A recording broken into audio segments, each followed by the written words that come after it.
Okay, this is College Algebra P327B.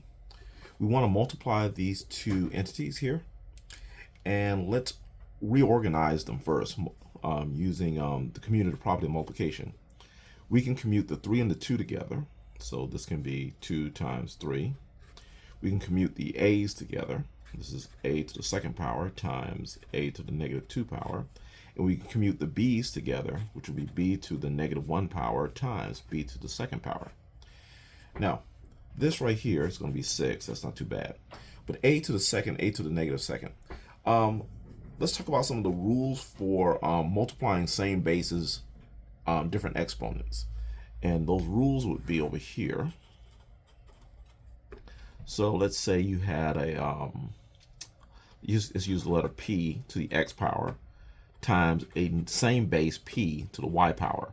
The rule is, or I'll put the rule down here, you can combine these two by adding the exponents.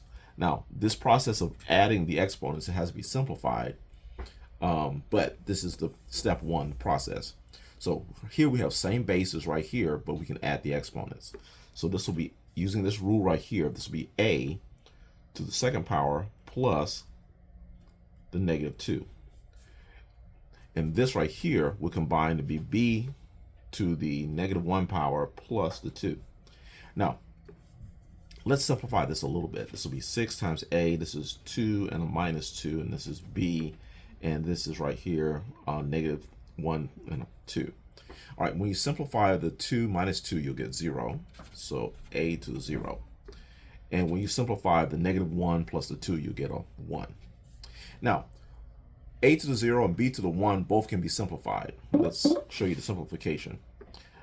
Any number to the 0 power except for 0 simplifies down to a 1.